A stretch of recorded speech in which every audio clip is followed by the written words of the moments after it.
근데 지금 나오는 얘기가 용산에서만 나오는 게 아니고요. 과거의 용산이죠. 청와대. 박근혜 청와대 때 인물들이죠.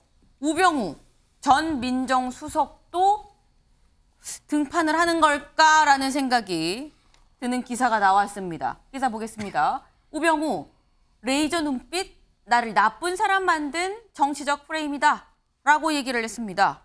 네, 일단 레이저 눈빛, 우병우 전 민정수석의 레이저 눈빛 기억하시는 분도 있으실 것 같지만 기억 못하실까 봐 저희 또 영상으로 준비를 했습니다. 보고 오시죠.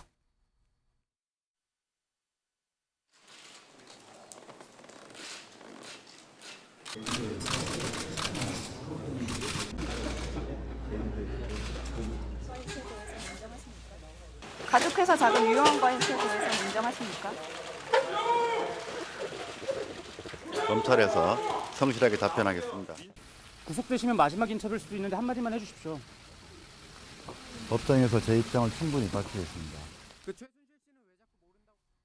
네, 방금 보신 저 모습. 법정에서 제 입장을 충분히 밝히겠습니다 라고 했는데 질문한 기자가 움찔했다는 후문이 있습니다. 네, 그래서 레이저 눈빛이다라는 얘기가 있었는데 나를 나쁜 사람 만든 정치적 프레임이다.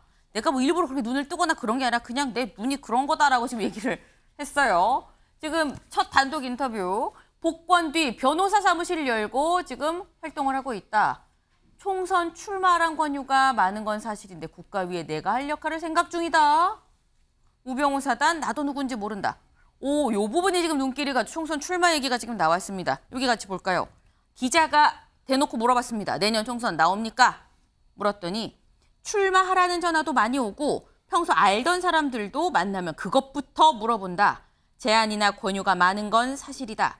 정치를 하냐 마냐 초선 국회의원이 되냐 보다는 평생 공직에 있었으니까 국가를 위해 내가 할 역할이 뭐가 있을까 생각을 많이 한다. 국가를 위해 내가 할 역할이 뭐가 있을까 생각을 많이 한다. 라는 얘기는 장희찬 최고님, 나온다는 얘기 아닌 걸까요, 이건? 근데 저는 그 사회 분열에 대해서 해결해야 한다는 우병우 전 수석의 말에는 공감을 많이 했는데요. 네. 국가를 위해 어떤 역할이 중요하다라는 생각을 하신다면 이제 과거 정부의 인물들이 막 총선에 등장하는 건 안 하는 게 국가를 위해 나은 일이라는 생각이 듭니다. 다음 총선에서는 국민의힘이든 민주당이든 새로운 인물을 많이 발굴해야 됩니다. 새롭고 참신한 인물로 공천 경쟁을 벌여서 국민들의 지지를 회복해야 하는 것인데 네. 흘러간 정부의 인물들, 물론 박근혜 정부에도 훌륭한 분들 많죠. 이명박 정부도 마찬가지고요. 전부 다 배제하자는 것이 아니라 네. 그래도 그 당시에 누릴 거 다 누리고 권력의 핵심 정점에 있었던 분들이 새 정부의 이 성과를 결정짓는 중요한 총선에 너무 지나치게 주목받으면서 나오는 것 자체가 과연 윤석열 정부와 국민의힘에 도움이 될까? 제가 뭐 이분들의 출마를 결정할 수 있고 뭐 이래라 저래라 할 수 있는 위치는 전혀 아닙니다만 네. 흘러간 인물들보다는 새로운 인물들 중심이 되는 총선이 되어야 한다는 데는 아마 국민 다수가 동의하실 거라고 생각합니다. 김성일 위원님은 어떻게 보세요? 전적으로 동의하죠.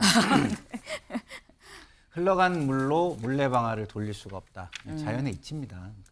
그거를 자연의 이치를 거부하는 사람들은요, 어떤 사람들만 있냐면 네. 자기 오만에 빠져 있거나 자기 권력에 취해 있는 사람들만이 그 이치를 거부하는 거거든요. 근데 저분도 어쨌든 범죄가 확정이 되고 어떻게 보면 그 범죄 전력이 있는 분이잖아요. 그런 분들이 본인이 좀 잘났다고 해가지고 사회에 좀 더 모범적인 모습들을 자꾸 갖추고 그 전통을 쌓아가야 되는 사회에 나와가지고 된다? 그게 좋은 전통으로 쌓일까요? 네? 오히려 저런 일이 있었으면 선배로서 네. 좋은 후배를 키우고 좋은 후배들이 그런 사건 사고에 휘말리지 않게 해주고 조언해주고 이끌어주고 사회에 좋은 그다음에 사회에 좋은 이야기를 해주고 하는 네네. 것이 훨씬 도움이 되겠죠. 저는 술은 새 부대에 담아야 한다 이런 말이 있듯이 지금 저도 이제 흘러가는 세대인데 네. 저 같은 사람들보다 젊은 세대들이 나와서 시대에 맞는 정치를 펼쳤으면 좋겠다 이런 말씀을 드립니다. 오늘 두 개나 말씀을 주셨어요.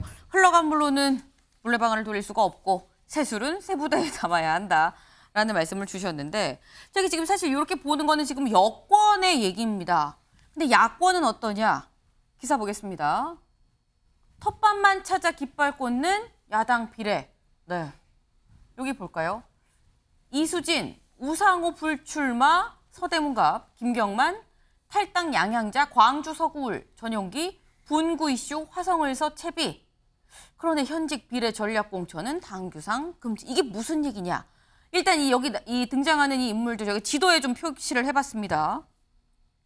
보면 일단 이수진 의원은 지금 서울 서대문 갑에 둥지를 틀고 있습니다. 이거 우상호 의원이 지금 현역으로 있는데 불출마하겠다고 이미 선언을 했죠. 네, 이미 불출마하겠다고 선언을 했기 때문에 사실상 어떻게 보면 빈 둥지입니다.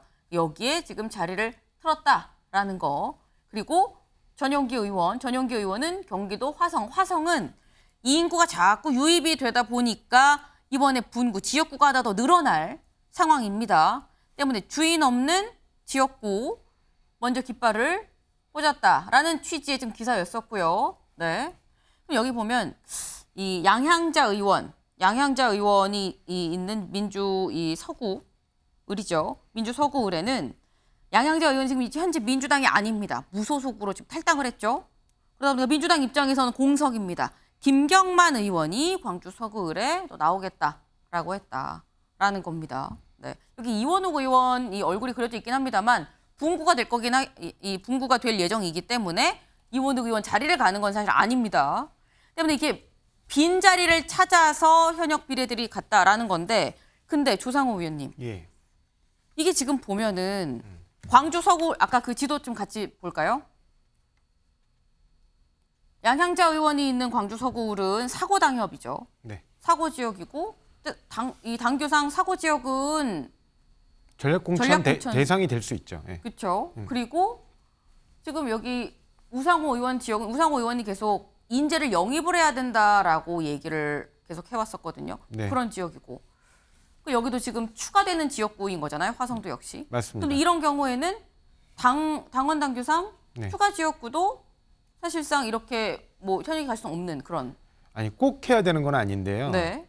저는 과연 그분들이 거기 갔을 때 네. 전략공천 자체는 금지되는데 네. 비례대표 거의 사실상 네. 그건 관행이잖아요. 네. 근데 저분들 그러면 전략공천 안 하고 경선을 시켜줄 것이냐 거기서 그럴 가능성이 그렇게 높지 않다고 봅니다. 왜냐하면 지난 21대 이른바 패스트트랙을 통한 선거법 개정이 있었잖아요. 네. 그래서 그 선거법 개정에 그 사람들이 잘 모르지만 굉장히 중요한 개정이 이루어졌던 부분이 뭐냐면 비례대표 후보자를 추천할 때 민주적 방식에 의해서 해야 된다라는 조항이 추가됐어요. 그러면서 그냥 당대표가 임의로 명부를 제출해서 작성해서 제출하던 과거 관행으로 그대로 내면 그 명부 전체가 무효로 될 수 있는 위험이 생겼습니다. 네. 그렇기 때문에 지금은 비례대표도 경선을 해요. 네.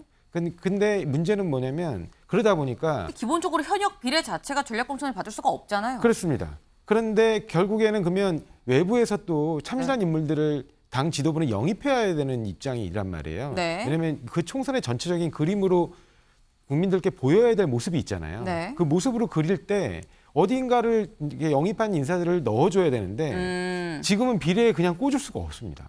그러면 결국에는 경선. 전략 지역구 하나하나가 되게 중요한 문제예요. 네. 근데 그거를 전략으로 공천을 하지 않고 저분들을 경선하게 하거나 저분들을 그대로 꽂을 수는 없잖아요. 네네. 그렇게 할까? 그렇게 할 가능성이 저는 없다고 봅니다. 지도부가 그렇지 않아도 지금 새롭게 영입한 인사들을 보낼 자리가 없는데 저분들에게 그 자리에서 경선하게 하라고 하면 그러면 영입한 인사분들은 어디다가 그러면 공천을 줍니까? 그리고 이 22대 총선을 그림을 그릴 때 국민들께 어떤 모습으로 우리가 앞으로 어떤 국회를 만들어내겠다. 네. 그런 그림을 어떻게 그릴 수 있겠습니까?